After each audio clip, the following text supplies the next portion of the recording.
Chers amis, nous sommes au Sénat aujourd'hui, où se déroule une conférence « Femmes, vie, liberté, Iran, révolte ou révolution ». À cette occasion, je voudrais rappeler aux Français la tragédie que traversent mes compatriotes et solliciter l'aide du gouvernement français. Depuis 43 ans, l'Iran est gouverné par un régime de la terreur. Ces 2 derniers mois en particulier ont montré au monde entier jusqu'où ce régime était prêt à aller pour étouffer toute opposition et faire taire son peuple. Ce ne sont pas les premiers soulèvements qu'il a écrasés, mais nous sommes ici, aujourd'hui, pour nous assurer que ce seront les derniers. Depuis son installation, la dictature religieuse a persécuté notre peuple, nos intellectuels, nos artistes, nos femmes, nos jeunes, nos minorités ethniques et religieuses. Sa seule obsession a été de consolider son pouvoir au détriment du plus grand nombre.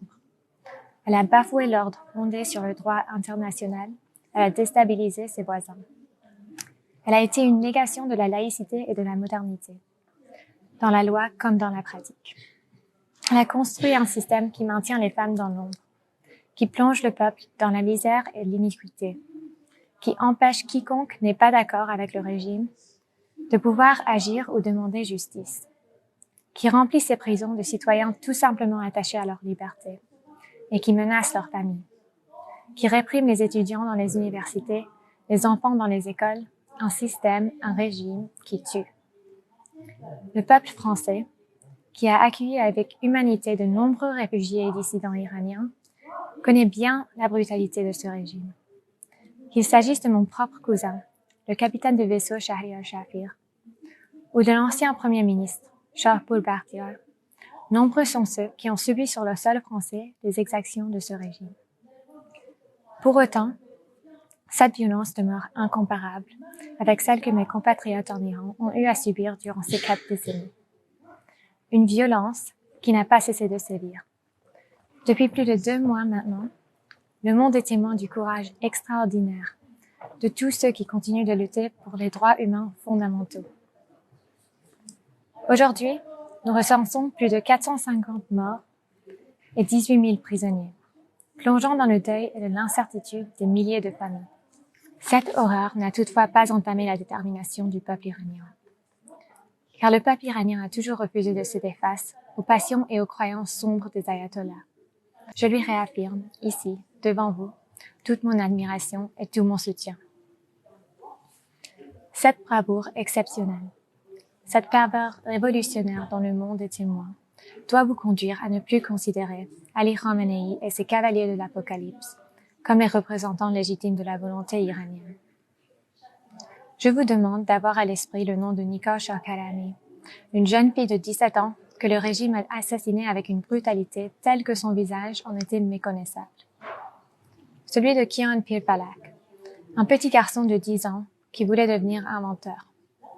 Celui de Ghazaleh Chalabi, qui, quelques instants avant de tomber sous les balles, lançait à la foule « N'ayez pas peur, nous sommes tous ensemble ».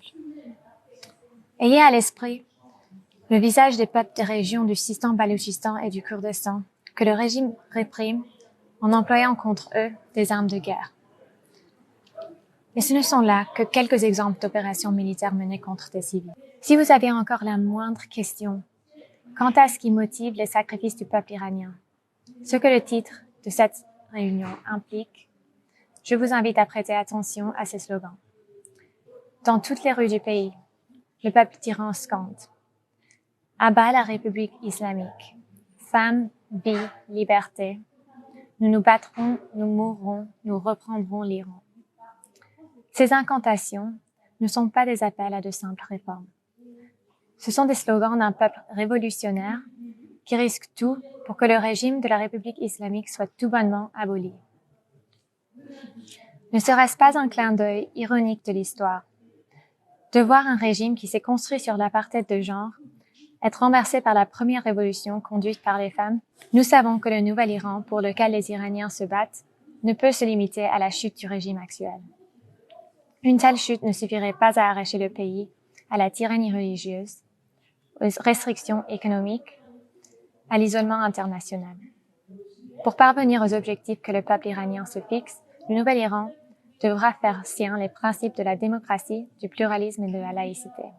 La transition démocratique de l'Iran changerait le Moyen-Orient de façon tout aussi déterminante que la révolution de 1979, mais dans une direction inverse. Le nouvel Iran cesserait de soutenir et financer le terrorisme au Moyen-Orient. Ce terrorisme qui a si souvent touché l'Europe, et en particulier, ces dernières années, la France. Il encouragerait les entreprises françaises et européennes à compter sur les 85 millions d'Iraniens prêts à prendre part au progrès du monde. Cette révolution du peuple porterait ainsi une nouvelle espérance. C'est pourquoi nous demandons quelle politique le monde, et en particulier la France, entend poursuivre. D'abord, le régime doit être tenu pour responsable des crimes qu'il a commis et continue chaque jour de commettre contre le peuple iranien. Je formule donc la demande que les prétendus diplomates du régime en poste en France soient expulsés et que l'ambassadeur de France à Téhéran soit rappelé à Paris. Il faut sanctionner les dignitaires de ce régime qui se sont livrés à des violations des droits de l'homme, où qu'ils soient. La France doit renvoyer chez eux les familles et les proches de ces criminels qui vivent ici une vie de faste. Elle doit ordonner le gel des avoirs qu'ils ont passés dans votre pays. Ensuite, il faut soutenir le peuple iranien. Je demande la restitution au peuple, ce qui lui appartient et ce que ce régime corrompu lui a confisqué. Alors que les Iraniens continuent de manifester avec vaillance et courage et qu'ils entament désormais des grèves pour renverser ce régime, nous pouvons créer un fonds pour les soutenir, ainsi que le réclame mon père depuis des années, et ainsi limiter au mieux les conséquences que le mouvement actuel fait peser sur leur vie et leur famille. Nous pourrions également utiliser ce fonds pour étendre l'accès d'Internet et permettre ainsi à mes compatriotes à nous faire parvenir les images et nouvelles de leur révolution, alors même que le régime fait tout pour les isoler du reste du monde. Chers amis, je m'adresse à vous aujourd'hui en tant que serviteur du peuple, qui a vu son père se battre toute sa vie pour le respect des droits de l'homme, de ses compatriotes, et pour qu'ils choisissent librement leurs représentants. Comme toutes les Iraniennes et tous les Iraniens qui vivent hors du pays, je me lève chaque matin en apprenant la mort de jeunes, souvent d'enfants. Jour après jour, j'apprends les abominations que ce régime pratique sur celles et ceux qui ne réclament rien d'autre que de pouvoir vivre libre, sans crainte d'être emprisonnés arbitrairement, frappés ou assassinés. Le peuple iranien a besoin d'être soutenu, concrètement soutenu. C'est le message que je viens porter devant vous, et je continuerai de faire tout ce qui est en mon pouvoir pour le faire entendre. Vous, Françaises et Français, êtes le peuple qui avait donné naissance à la démocratie dans le monde occidental.